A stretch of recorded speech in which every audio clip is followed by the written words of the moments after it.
Hoy martes declaran en la Audiencia Nacional los socios de Aldama y su secretaria. Será otro día de nervios en Ferraz y también en la Moncloa. Desfilarán por la Comisión de Investigación en el Senado María Jesús Montero y el vicepresidente de la SEPI que rescató Air Europa. El miércoles, Sánchez comparecerá en la sesión de control tras saberse que felicitó a Aldama y que su Gobierno hasta le condecoró con la medalla al mérito de la Guardia Civil. Gracias por lo que estás haciendo, estoy informado. El jueves, ningún Consejo de Ministros será capaz de tapar la comparecencia en la Comisión de Investigación en el Senado de Ángel Víctor Torres, señalado por Aldama por haber pedido 50.000 euros. Y también comparecerá Óscar Puente para dar cuenta de las irregularidades que se han podido cometer en Adif y en puertos del Estado durante el mandato del señor Ábalos. Y el viernes, el señor Lobato declarará como testigo ante el Tribunal Supremo por la trama del fiscal general del Estado. Y comparecerá Javier Hidalgo, socio de Aldama y de Begoña Gómez, lo hará en la Comisión de Investigación del Senado. Semana fantástica de la corrupción del Partido Socialista. Y el fin de semana, todo el Partido Socialista aclamará al número 1 y lo hará en el Congreso Federal del Sanchismo. Bueno, muy buenos días a todos. Hoy comienza un nuevo pleno del Congreso en el que no podremos debatir la proposición de ley de conciliación del Grupo Popular porque el Gobierno ha decidido vetarla de forma irregular. La semana pasada, la presidenta Armengol y su mayoría aceptaron en la mesa un veto del Gobierno que incumplía los límites que ha venido marcando el Tribunal Constitucional para este tipo de vetos. Lo hicieron a sabiendas, tras las advertencias de los servicios jurídicos de la Cámara, de que la doctrina del Tribunal no amparaba esa petición del Gobierno. Este nuevo veto se une a vetos anteriores, como el de nuestra ley del sector alimentario, también irregular, o la paralización de hasta 18 proposiciones de ley impulsadas por el Partido Popular que lograron mayoría para ser admitidas a trámite en el Congreso o en el Senado y que la mayoría de la mesa ha decidido bloquear y meter en el que ya todo el mundo conoce como el congelador de Armengol. Es sorprendente que el mismo Gobierno que dice que le gustaría tener una oposición constructiva, una oposición que haga propuestas, luego decida sistemáticamente vetar y bloquear todas las propuestas que le hacemos desde el principal partido de la oposición. Es un ejemplo más de la legislatura del muro que vaticinó Pedro Sánchez. Una legislatura en la que la voz del primer partido de España se quiere silenciar y anular de forma sistemática. Lo importante para el Gobierno no es que salgan adelante sus propuestas. Su prioridad es que no salgan adelante las propuestas del Partido Popular. No son una mayoría de progreso, como dicen, son una minoría de bloqueo. Y ese es su único propósito. No quieren gobernar y quieren tener el control absoluto de las instituciones públicas para que otros no gobernemos y para que ellos puedan usarlas para fines privados. Por lo tanto, dado que el Gobierno no permite que hablemos de nuestras propias propuestas, no nos queda más remedio que hablar de la acción del Gobierno, que lamentablemente supone en estos momentos hablar única y exclusivamente de la acción del Gobierno, que son presuntos delitos. Tanto es así que el único motivo por el que la dirección del PSOE puede pedir la dimisión de uno de sus dirigentes es simple y llanamente por no querer participar en un delito. Es lo que le achacan al señor Lobato. Así está. Este es el estado de las cosas. Cuanto más queda claro que el fiscal general del Estado ha delinquido, más apoyos tiene de Sánchez y del Partido Socialista. Y en cuanto parece que un dirigente no quiere participar en el delito que marca Moncloa, entonces se le enseña la puerta de salida, como han hecho con el señor Lobato. Esto no es un partido, ni siquiera una secta, es una organización que cualquiera diría que tiene unos fines ilícitos. No participar de los delitos es considerado una traición por parte de los dirigentes del Partido Socialista. Hoy Lobato ha pretendido decir que hay un PSOE distinto y que hay un PSOE ajeno a las formas y a las mañas del sanchismo. Veremos en el Congreso Federal del Partido Socialista de este fin de semana si eso es cierto. Nosotros nos tememos que no. Lo cierto es que si Lobato era conocedor de un delito, debía haberlo puesto en conocimiento de la justicia, no solo acudir al despacho de un notario para cubrirse las espaldas.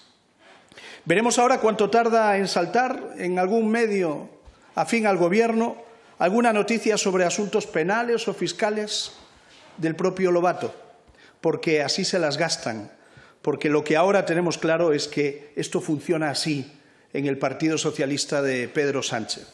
El sanchismo utiliza todos los recursos del Estado para destruir a sus rivales políticos. No dudan en hacerlo. La investigación al fiscal general del Estado ha dado en los últimos días, en las últimas horas, un salto cualitativo. Ya no solo es que sepamos que el fiscal filtró un correo confidencial sobre un caso de un ciudadano particular que estaba en los medios de comunicación. Ahora tenemos indicios de que fue el propio fiscal general del Estado el que hizo la primera filtración para colocar a este ciudadano ante los medios. Ahora ya no cuela la excusa de que el fiscal filtró para desmentir un bulo o para limpiar el nombre de la Fiscalía. No, eso ya no cuela. No era ese el relato que quería ganar el fiscal general del Estado. El fiscal filtró para colocar en los medios de comunicación un asunto que distrajese la atención del que estaba acaparando la atención de todos los medios de comunicación en ese momento. El caso Koldo, un caso de corrupción en el seno y en el corazón del Gobierno de Pedro Sánchez. García Ortiz salió al auxilio de un Gobierno acosado por casos de corrupción en los que cargos públicos nombrados por Sánchez amañaban contratos públicos. Y quiso empatar, colocando a los medios la historia de un ciudadano particular que no afecta a la gestión de ningún gobierno, pero sí atacaba al entorno personal de un rival político. Esa es la verdadera máquina del fango que hay en España, y esa máquina del fango depende única y exclusivamente de un hombre, de Pedro Sánchez. No deja de ser curioso ver al señor Santos Cerdán pidiendo la dimisión de Lobato. No deja de ser curioso ver a Santos Cerdán pedir la dimisión de Lobato mientras Ábalos y Cerdán, señalados por posibles causas de corrupción, siguen siendo diputados. Mientras Marlaska y Montero y también Ángel Víctor Torres siguen siendo ministros. Mientras el fiscal general del Estado sigue en el cargo pese a que la Guardia Civil le atribuye delitos de tremenda gravedad, y mientras Pedro Sánchez continúa en la Moncloa con su mujer, su hermano y el que fue su número 2 investigado por la justicia. Ese es el retrato de la situación actual. No sabemos qué caso, de qué familiar o de qué pareja estará buscando ahora el señor García Ortiz para tapar las acusaciones de comisiones en el Gobierno y en el Partido Socialista. Las conocimos la semana pasada con muchos detalles tras la declaración en la Audiencia Nacional del señor Víctor de Aldama. 15.000 euros para Santos Cerdán, 25.000 euros para el jefe de gabinete de María Jesús Montero, 50.000 euros que pedía el ministro Ángel Víctor Torres, por aquella época presidente del Gobierno de Canarias, 300.000 euros para Koldo, el asesor del número 2, ministro del número 1, y 650.000 euros para el señor José Luis Ábalos, ministro del Gobierno de Sánchez y número 2 en el Partido Socialista. Ya sé que ahora el argumentario del PSOE es decir que el señor Aldama es un personaje y no tiene ninguna credibilidad. Lo cierto es que la credibilidad de Aldama no la conocemos No la conocemos porque nunca se ha puesto a prueba. La que sí conocemos, porque se ha puesto a prueba 100 veces y hasta 1000 veces, es la credibilidad de Pedro Sánchez. Y esa ya sabemos que es ninguna. Por lo tanto, la mayor credibilidad de los hechos que relata Aldama es que Sánchez los niegue, que los niegue. Que los niegue como negó la amnistía, como negó el cupo, como negó los indultos, como negó la corrupción de Ábalos minutos antes de echarlo. Desde luego, si todo lo que tiene que decir Sánchez para desacreditar la confesión de Aldama, es decir, que es un personaje, un delincuente o un pequeño Nicolás, lo que tendría que explicar es por qué su gobierno incluía a un personaje o a un delincuente en viajes o delegaciones internacionales, por qué su gobierno protegía a un personaje con teléfonos seguros proporcionados por el Ministerio de Interior, el ministerio que dirige el señor Marlaska, por qué su gobierno adjudicaba a dedo a un personaje o a un delincuente contratos millonarios de mascarillas, por qué su gobierno apoderaba a un personaje o a un delincuente para intermediar con gobiernos extranjeros, por qué su gobierno condecoraba a un personaje con medallas y alabanzas o por qué un delincuente hacía negocios con la mujer del presidente del gobierno. Lo cierto es que hace 15 días el PSOE, Sumar y todos sus socios votaron en contra de un punto de una moción del Partido Popular en el que se exigía al presidente del Gobierno que aclarase sus relaciones y las de su entorno con el señor Aldama. No quieren que nos creamos la versión de Aldama, pero ellos no quieren dar la suya y sus socios les ayudan a taparse. Ese es el reflejo de la situación política que vive hoy nuestro país. Veremos si mañana el señor Sánchez, en su comparecencia sin límite de tiempo, además de explicar todas las omisiones de su Gobierno en la prevención de la catástrofe de las riadas de Valencia, aprovecha y explica algo de la relación de su Gobierno con este personaje y con este delincuente y con toda la corrupción que le rodea. Desde luego, el Partido Popular no va a parar. Y si Pedro Sánchez no lo hace, nos encargaremos de que lo haga el resto de su Gobierno. El Grupo Popular registrará solicitudes de comparecencia de la vicepresidenta Montero y de su director de gabinete, del ministro Marlaska, del ministro Ángel Víctor Torres, de la ya ex vicepresidenta Rivera y de la ex vicepresidenta Calviño, para que expliquen lo que Sánchez no ha sido hasta ahora capaz de explicar y para que den la cara por la corrupción que acecha al Gobierno de España. España merece un Gobierno mejor y por eso lo que le pedimos al presidente del Gobierno es que asuma responsabilidades, que dé las explicaciones pertinentes que exige el conjunto de la sociedad española, que asuma sus responsabilidades y que dé la voz a los españoles para que todos juntos, en democracia, podamos decidir el futuro de nuestro país.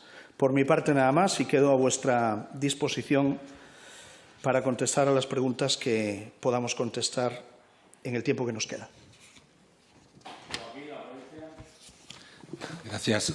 Buenas tardes, portavoz. Quería saber, por favor, si nos podía confirmar que había comunicado ya con el ministro Torres para rechazar una reunión para la reforma de la ley de extranjería en relación con el reparto de menores. Si esa negativa a participar en esta reunión supone una definitiva posición del Partido Popular sobre la reforma de esta normativa y también si tenía algo que ver el hecho de que el ministro Torres haya sido mencionado como uno de los presuntos perceptores o aspirante, según las declaraciones de Aldama, si tenía algo que ver con esta, digamos, posición de no volverse a reunir con él. Gracias. Bueno, es evidente que el ministro Ángel Víctor Torres está bajo la lupa de la sospecha por su participación, su relación en la trama de mascarillas que salpica al Gobierno de Pedro Sánchez, que desde el Gobierno que él dirigía en Canarias se contrató con empresas de la trama y que de esos contratos se derivaron posiblemente mordidas y cobro de comisiones. El señor Ángel Víctor Torres ya no puede seguir negando la mayor porque todo apunta en esa dirección, especialmente después de haber conocido la declaración en la audiencia del empresario Víctor de Aldama.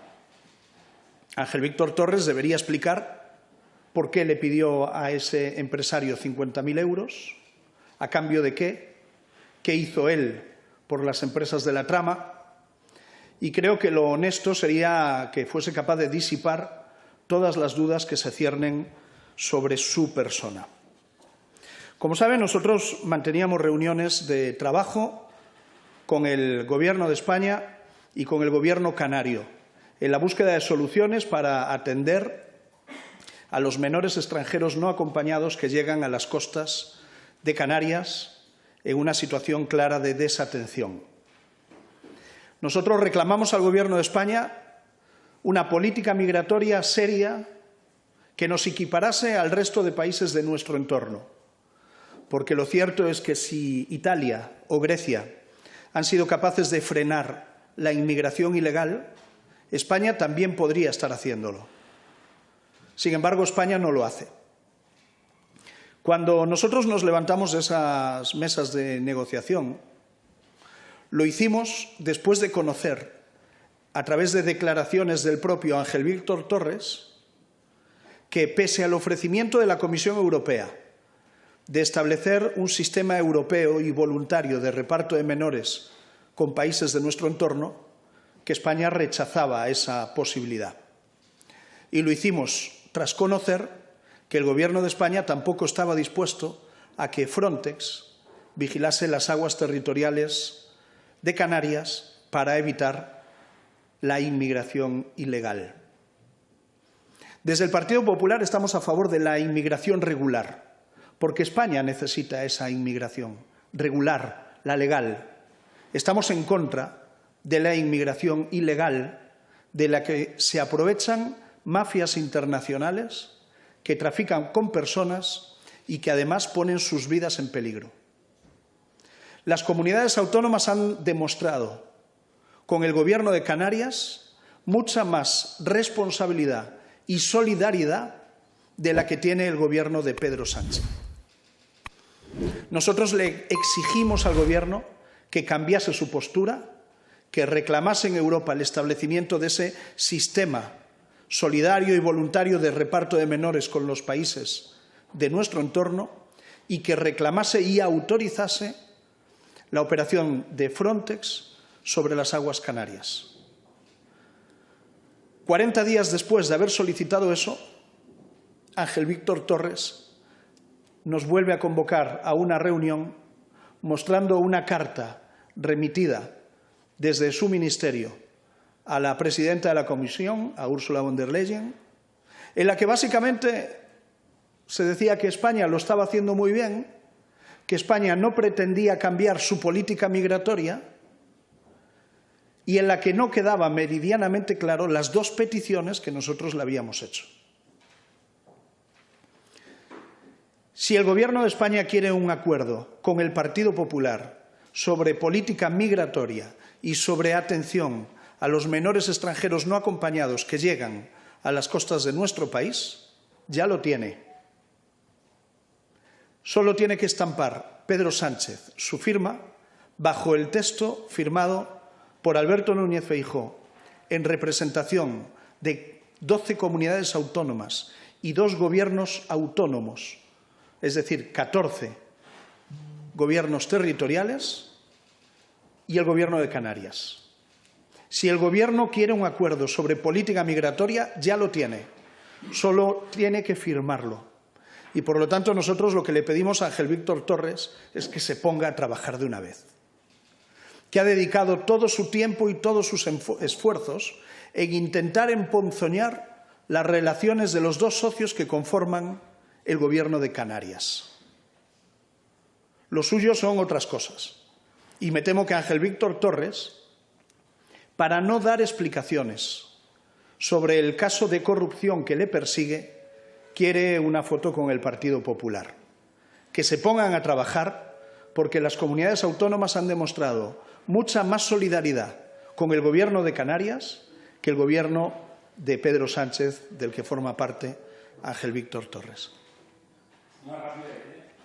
Sí, dos cuestiones muy rápidas. Se ha registrado una comisión de investigación con el asunto de la Dana por parte de algunos grupos como Compromís, Sumar, Esquerra, Junts. Si el Partido Popular estaría dispuesto a apoyar esta comisión de investigación y qué nombres creen que tienen que llegar al Congreso en esta comisión. Y rápido también, ayer en el Congreso de la UGT con Yolanda Díaz y el presidente del Partido Popular, Núñez Feijóo, directamente la vicepresidenta interpelaba a Feijóo en cuanto a la reducción de la jornada laboral. Le pedía que no hiciesen lo mismo que con la reforma laboral, recordando que salió gracias a Alberto Casero.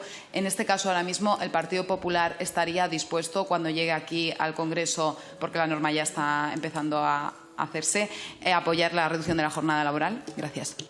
Mire, con respecto a las comisiones de investigación, el presidente Mazón ya dejó claro que en las Cortes Valencianas habrá una comisión de investigación para analizar qué pudo fallar, qué se hizo bien, qué se hizo mal o qué se hizo regular. Desconozco las intenciones de los proponentes en la comisión de investigación que se pretende llevar a cabo en el Congreso de los Diputados. Mucho me temo que los socios de Sánchez no quieren analizar lo que ha hecho bien, mal y regular el Gobierno de España, sino que quieren hacer un juicio paralelo al Gobierno de la Generalitat Valenciana desde aquí. Y, por lo tanto, si de lo que se trata es eso, que no cuenten con nosotros. Si de lo que se trata es de analizar, estudiar desde el rigor todo lo que el Gobierno hizo mal en relación con la Dana, sí pueden contar con nosotros. Y con respecto a la reducción de la jornada laboral, creo que la postura del Partido Popular ya la conoce todo el mundo. La ministra de Trabajo no sabe, no entiende lo que es el diálogo social y, desde luego, creo que eso genera grandes problemas en nuestro país. Cuando la ministra no entiende que su papel es el de mediar entre los agentes sociales para que alcancen un acuerdo, creo que flaco favor le hace al mercado laboral de nuestro país. Muchísimas gracias.